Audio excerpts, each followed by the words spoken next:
Voilà, je me présente Ousseynou Fall. Je fais partie du collectif d'avocats chargé de la défense des intérêts de M. Barthélémy Diaz. Cette affaire venait en appel ce matin d'un jugement qui a été rendu en première instance et qui le condamnait pour des incriminations de coups mortels. Il a été condamné à 6 mois de prison et entre-temps, notre client a interjeté appel.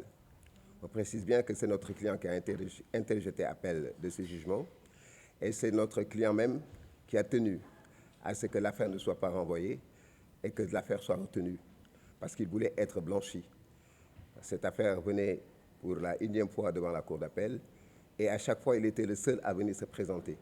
Alors que tous les autres inculpés, toutes les personnes, une douzaine de personnes, plus que ça, n'ont jamais comparu. Par conséquent, étant seul à venir se présenter tout le temps et que l'affaire soit tout le temps renvoyée, il a tenu à ce que cette affaire soit retenue. Heureusement, l'affaire a été retenue. Nous avons plaidé le dossier et nous avons relevé que le dossier était carrément vide. En fait, c'est sur des supputations, sur des suppositions qui ont fondé la condamnation du maire, M. Barthélémy Diaz. Et vous savez, en matière pénale, en matière correctionnelle, il faut des éléments probants, il faut des éléments incontestables et incontestés pour asseoir la conviction du tribunal.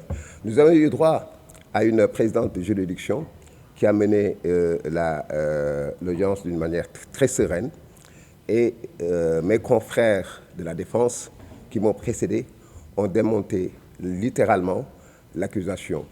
En fait, les éléments sur lesquels l'accusation se sont fondés reposaient avant tout sur le rapport balistique ou l'enquête balistique, sur une vidéo et sur une déclaration d'une certaine Juliette Benga qui n'a jamais comparu à l'enquête et qui n'a jamais comparu en première instance.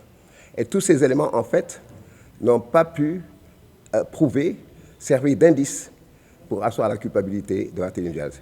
Concernant la vidéo, nous avons toujours réfuté la production d'une vidéo comme élément de preuve. Bon, cela étant donné que le jugement se fondait sur la vidéo, nous avons dit, dans ce cas-là, on n'a qu'à nous projeter, on n'a qu'à visionner la vidéo. Parce que dans cette vidéo, on nous montrait, en fait, TFM montrait carrément un individu du nom de Ndiol qui était là, qui s'était mêlé au niveau du groupe de Barthélémy Diaz, qui s'était couché à un certain moment et qui avait pointé une arme. Par conséquent, Barthélémy Diaz, contrairement à l'accusation, n'était pas le seul à détenir une arme. Et Barthélémy Diaz n'a jamais dit, en fait, parce qu'on dit qu'il y a eu un aveu, Barthélémy Diaz n'a jamais dit qu'il a tué qui que ce soit. Il était attaqué, il a tiré des coups de sommation. Hein? Et la vidéo de TFM montre noir sur blanc, à la 40e seconde, hein, cet individu qui est couché et qui s'est mêlé aux assaillants et qui était toujours en liaison avec un certain un inspecteur de police. Vous comprenez? Donc par conséquent, dans cette affaire-là, il y a plusieurs zones d'ombre qui ne peuvent pas asseoir la culpabilité de Barthélémy Diaz. Ce ne sont pas sur des supputations, sur des suppositions, il se pourrait qu'on condamne quelqu'un, surtout un individu comme Barthélémy Diaz, qui est maire de la ville de Dakar, qui a dirigé sa mairie, qui a été réinvesti pour la mairie de maire aussi, et qui a été élu par le peuple maire de la ville de Dakar. Par conséquent, nous avons dit qu'on ne pouvait pas, que le président de la juridiction ne pouvait pas se conforter seulement sur ces éléments pour entrer en voie de condamnation.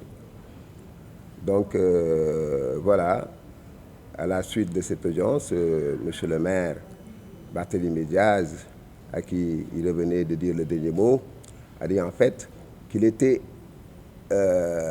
assailli, qu'il était attaqué. Et en tant que magistrat de cette mairie, c'est lui qui détient l'autorité. Il devait se protéger. Les gens, et effectivement, les gens en voulaient à sa peau. Les gens en voulaient à sa peau. Mais à aucun moment, et pour en revenir à la pièce maîtresse en fait de l'acte de l'accusation, c'est-à-dire le rapport balistique, l'enquête balistique, cette enquête balistique disait clairement que les 2 balles qui ont été trouvées dans le corps d'un certain Cheikh Dieng, les blessés, et d'un certain Boubacar Sy, ces 2 balles-là ne provenaient pas de l'arme de Barthélémy Diaz. Par conséquent, cet élément qui était l'arme maîtresse de l'accusation ne pouvait pas corroborer ou asseoir une quelconque condamnation. Voilà, nous avons plaidé le dossier et nous espérons que cette auguste assemblée, dirigée par cette dame à qui nous pensons que justice sera rendue à notre client. Je vous remercie.